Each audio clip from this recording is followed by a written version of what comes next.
In 1986, the shuttle Challenger exploded about 74 seconds after takeoff, killing all 7 astronauts inside. Or did it?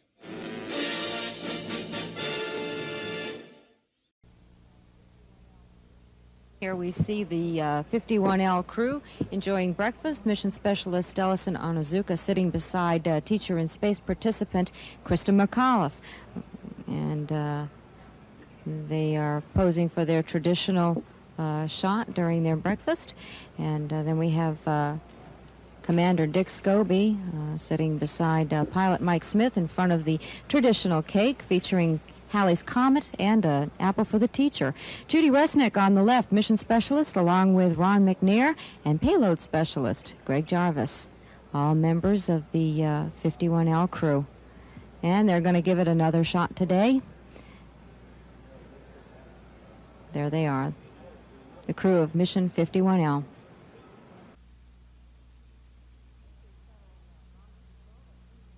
This is shuttle launch control at T-minus 2 hours, 28 minutes and counting. Here comes the 51L flight crew boarding the elevator for the second time in 2 days, ready to depart the O&C building for the launch pad.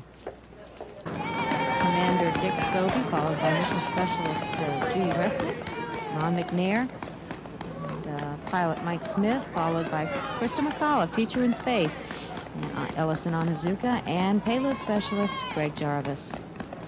Big smiles today, confidently getting into the van.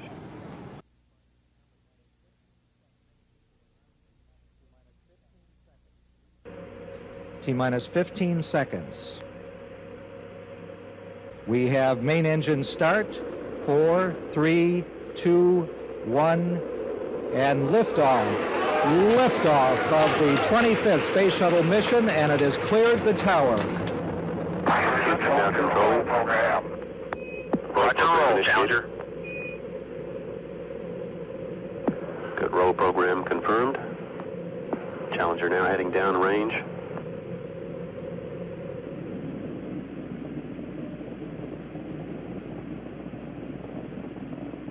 Engines beginning throttling down now at 94%.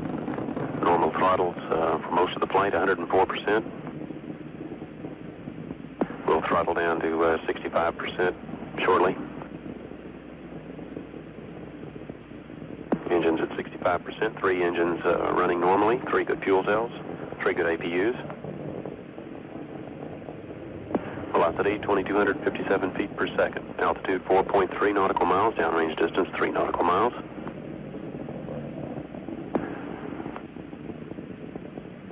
Engines throttling up, 3 engines now at 104%. Challenger, go at throttle up.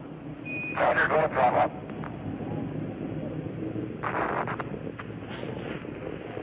1 minute 15 seconds. Velocity 2,900 feet per second. Altitude 9 nautical miles. Downrange distance 7 nautical miles.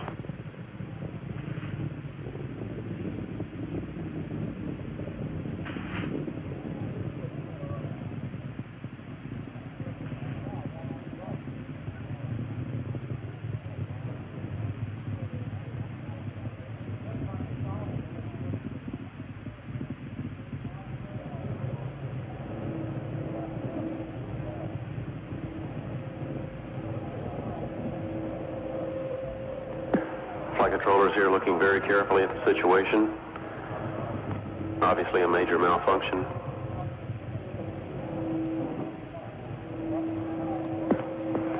We have no downlink.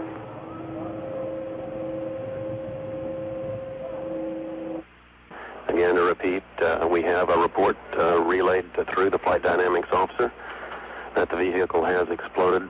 We are now looking at all the contingency operations and awaiting word from any recovery forces in the downrange field.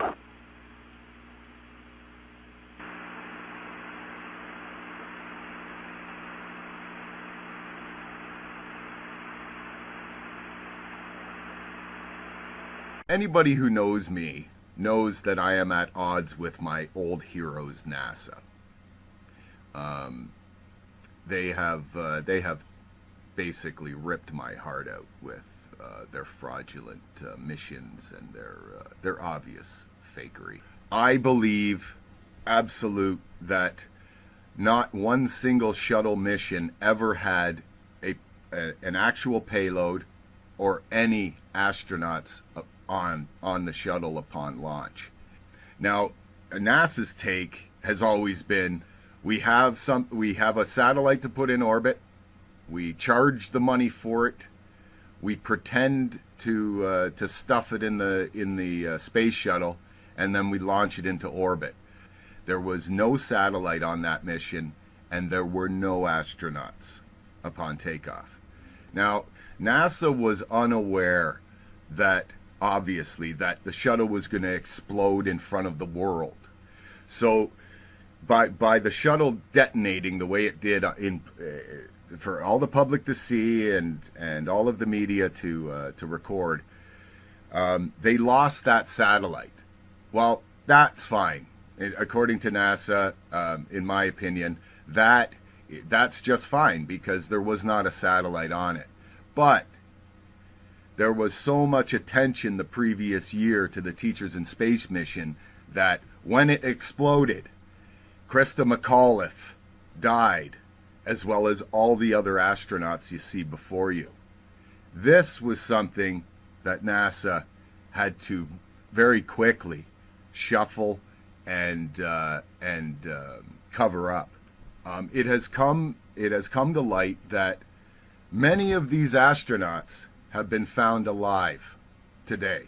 I want to talk about odds, and if you've ever bet, there are great odds for people, and there are odds that nobody would ever bet on because it's an impossibility. Satellite specialist Greg Jarvis is on his first trip. Thank you very much. Greg Jarvis is the only one that hasn't been tracked down today. And I'm going to refer to this, and please look this up. I call this NASA's Gus Grissom effect. Look up astronaut Gus Grissom, and you'll know what I mean. Bill Casing, another moon hoax researcher, worked at Rocketdyne, where NASA's Saturn V rocket engines were built, and became exposed to documents pertaining to the Mercury, Gemini, Atlas, and Apollo NASA programs, which proved trickery was afoot. Casing said of the documents that one does not need an engineering or science degree to determine that a hoax was being perpetrated. He wrote a book about his findings called We Never Went to the Moon, America's $30 billion Swindle. In it, he exposes how NASA staged both the Apollo 1 fire and Challenger accident, deliberately murdering the astronauts on board to silence them. Before the first Apollo mission ever even cleared the launch pad, 11 NASA astronauts died in highly suspicious accidents. Gus Grissom, Roger Chaffee, and Ed White were all cremated together in an Apollo capsule fire during a completely unnecessary and dangerous test where they were strapped down and locked into a 100% oxygen chamber which incinerated the three of them to death in seconds. 7 other astronauts, Ted Freeman, Charles Bassett, Elliot See., Russell Rogers, Clifton Williams, Michael Adams, and Robert Lawrence, died in 6 separate airplane crashes, and Ed Givens in a car crash. 8 of these deaths were in 1967 alone. So many astronauts coincidentally dying under such circumstances is highly unlikely and lends credence to the idea that these were intentional hits by the Masons trying to find the right people to sell their hoax. One of the most outspoken of the fallen astronauts was Gus Grissom.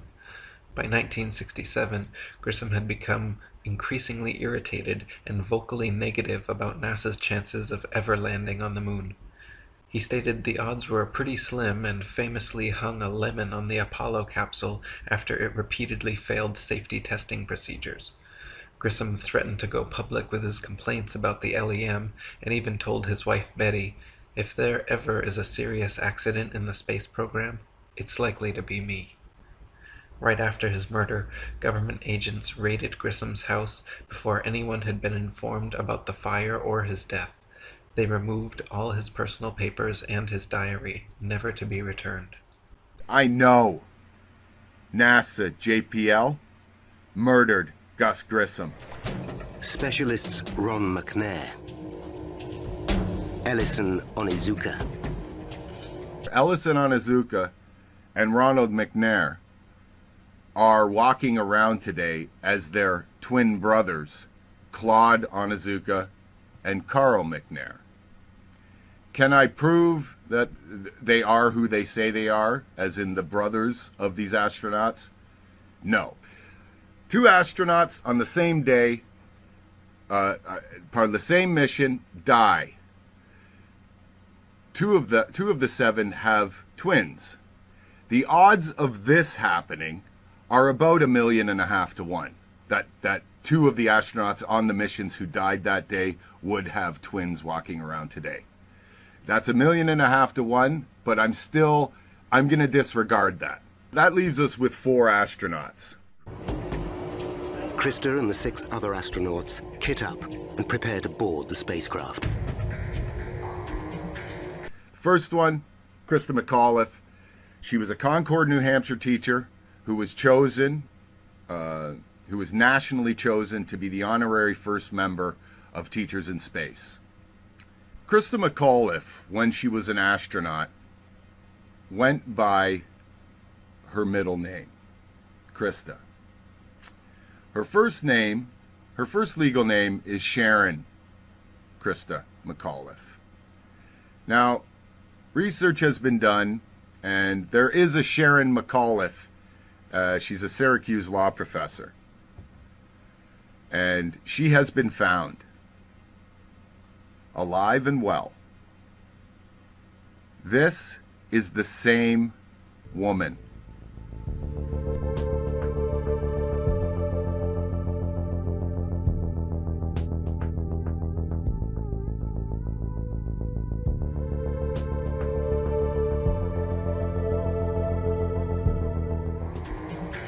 Pilot Mike Smith is making his launch debut. Michael Smith, or Mickey Smith as he was called in the program. He was the pilot of the shuttle. He has been found walking around with the same name just as Krista is.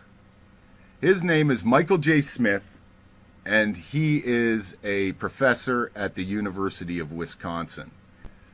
Now, this is the same man, people, and if nothing else looked like him, his face is almost identical.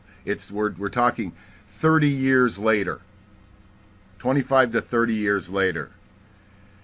Do you see the one feature that is recognizable on this man? It not only is his smile, but his nose. Do you see the dimple, the little bum that's on the end of his nose? As a younger lad, as an astronaut. If you look down at Michael J. Smith, who is the professor and alive and well today, this is the same man. Even if his eyes and mouth and his forehead didn't look the same, that is the exact same nose, but 30 years on.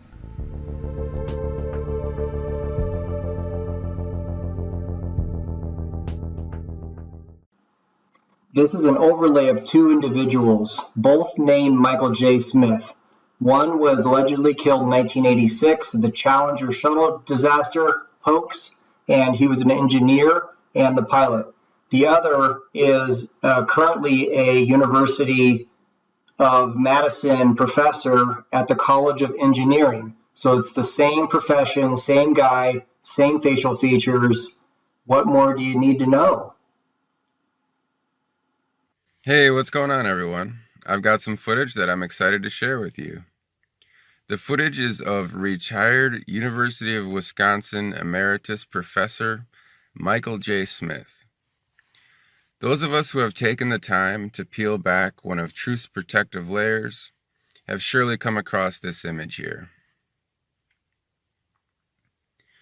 The story goes that 7 of the astronauts who died in the 1986 Challenger explosion are alive and well.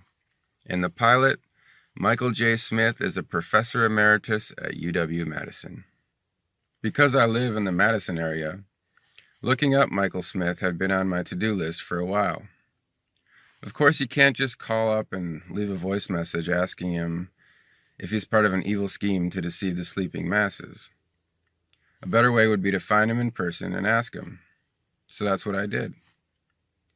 Is Challenger pilot Michael J. Smith alive and well? Take a look at the footage and let me know what you think. Hey there. Hey, sorry to bother you. I was pulling out and I saw you. I just came by to... Are you Michael Smith? Yeah. Professor at university? Retired. Retired? Yeah. Yeah. Yeah, I just stopped by because there's this room. Are you aware of that there's a rumor on the internet? It's not me. That people are saying... Yeah, it's not me, obviously. Yeah, it's not me, obviously. I mean, anybody that looks at my background, looks where I was born, it's not me. I mean, it's interesting that the Michael J. Smith that was the astronaut looks something like me when we were younger, but really not if you really look at facial recognition. You never been a pilot, never been in the military? Nothing like that. Huh. No. Okay. Yeah. That's all. And I don't respond to the emails I get. I get probably an email, maybe 2 a month. Really? Yeah, and I got one guy that's been really hounding me, and I turned it over to the FBI. Really? You know, yeah. I mean, it's bullshit. Okay. You know, another crazy theory. Okay. But that's, you know, not me. All right. I'm glad I wasn't him, but he was quite a guy. Yeah. You know, but if you look at my career, you look at my CV that's online, all the stuff I've published, all that I've done, it's not even close to what that guy was.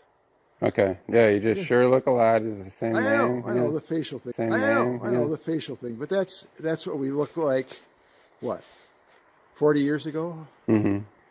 Yeah. Okay. Yeah. Well, thank you. Yeah. Okay. Take care. Yes.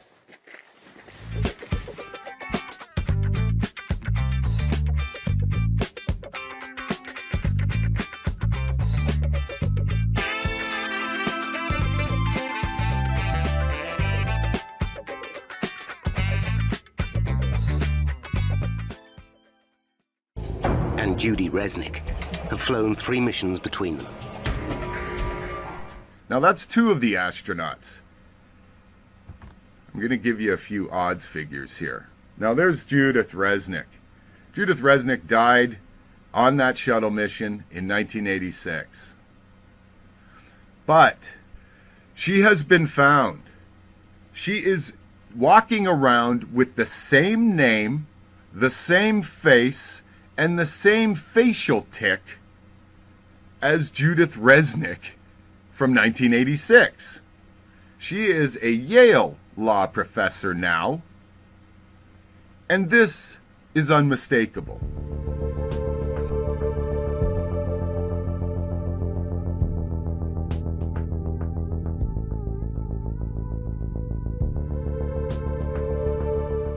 Ambassador Wilson called a press conference and appeared with a noose around his neck.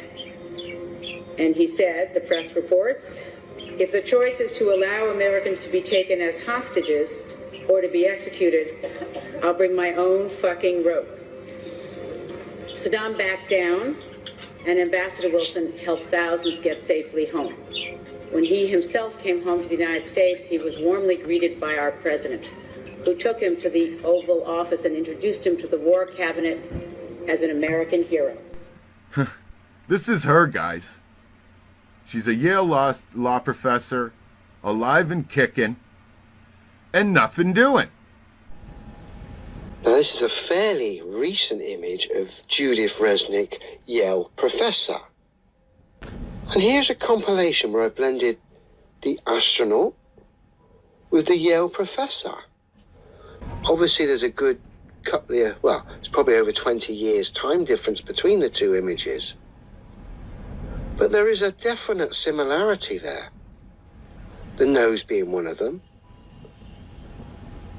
And the features as well, quite similar. Eyebrows slightly different. Again, I'm not making any claims other than noting that they do look quite similar. Of course, there is an age gap between the 2 images. But yeah, Again, come to your own conclusions there. This is the astronaut, Judith Resnick, back in '86. And this is Judith Resnick, the Yale professor, about 10 years, maybe 15 years ago. Interesting. This is Judith Resnick, the Yale professor in more recent years. A couple of images. There's Judith Resnick, the astronaut from back in the day. And of course, the images we've seen. And a couple of comparison images. Obviously, it's an unusual name in itself. And the features are very similar, I have to say, very similar. Again, another comparison. And now let's look at some voice comparisons. One clip of the astronaut at the start, followed by a clip of the professor. And I have to say, they do sound incredibly similar. I'll play it a couple of times, it'll play on loop. Again, come to your own conclusions here. Well, I too am glad to be here one more time, and I am hoping that the affliction that Steve Hawley had from the 41D mission specialist of the delays hasn't rubbed off on me, and I think the guys behind me are hoping that it hasn't also. So I live in New Haven, Connecticut, and therefore, since state courts are the central facet of adjudication in the United States, wanted to start with a 1784 courthouse in New London, Connecticut, that is still operating today. Well, I too am glad to be here one more time, and I am hoping that the affliction that Steve Hawley had from the 41D mission specialist of the delays hasn't rubbed off on me, and I think the guys behind me are hoping that it hasn't also. So I live in New Haven, Connecticut, and therefore, since state courts are the central facet of adjudication in the United States, wanted to start with a 1784 court. Well, having looked at some photographs and done a comparison, and listened to your voices, Judith Resnick, the professor, Judith Resnick, the astronaut, side by side, there's a hell of a lot of similarities. So I've got to ask, is that you, Judith? And leading the mission is Commander Dick Scobie. 3 of the non-discarded astronauts that we have found alive and well and using the same name. Now, Dick Scobie, he was the commander of the 51L mission. He was their figurehead, even though Krista McAuliffe took all of the spotlight, and duly so. She was the first civilian teacher to go into space, and it was a huge deal for all of us at that time. Dick Scobie, though. And there's a little more about Dick Scobie I want to get into. Dick Scobie has been found. He is the president of Cows and Trees Limited in the United States. It's a marketing and advertising firm.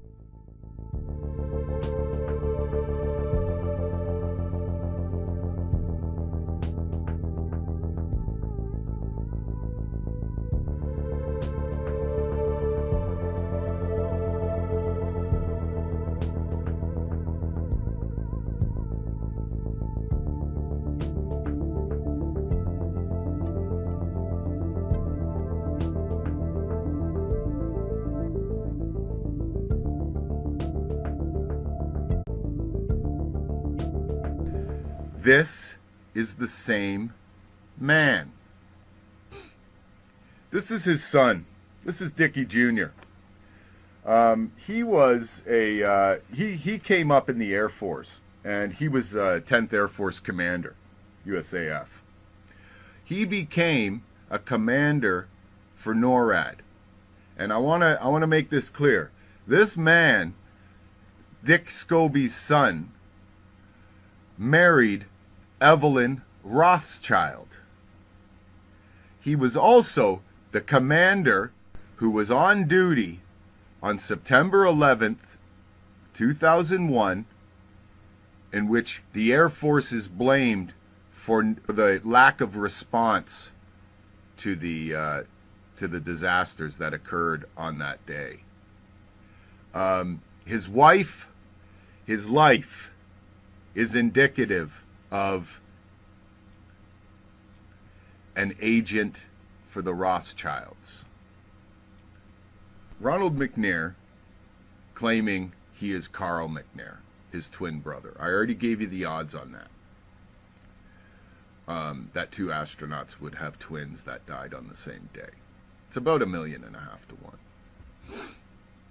Same with Ellison Onizuka. He claims to be his twin brother Claude, who is a board member of the Liquor Control Board of Hawaii. I'm not going to say that Ellison is masquerading as Claude, and I'm not going to say that Ronald is masquerading as Carl. I don't have to, because the odds of 4, only 4, we're not going to say 6 of the 7, but 4 of the 7 astronauts being found alive today with the same faces, the same features, and the same fucking names. This is about 1.7 trillion to 1 in odds. It cannot happen, and it would not happen. Simply put, it's an impossibility. We have been deceived. There is no other explanation. The odds are too great for even one of these astronauts to be found with the same face, the same names, and carrying on as though January 28th of 1986 never happened. Another STS mission that went nowhere, but NASA, because it exploded in front of the world, they had to hide these people. Destroyed all the papers and blew up the Challenger crew, except for the twins. It's not. Space is fake AF. Space is fake AF. Look out into deep space away from the sun. It's the darkest light you can imagine. Hey, space boy, you broke my rocket man heart. You can smell a little roast beef.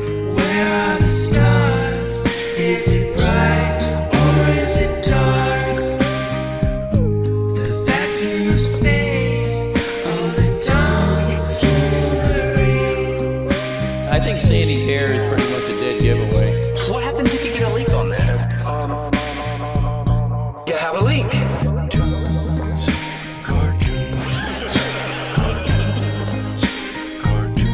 Deep under my bubble.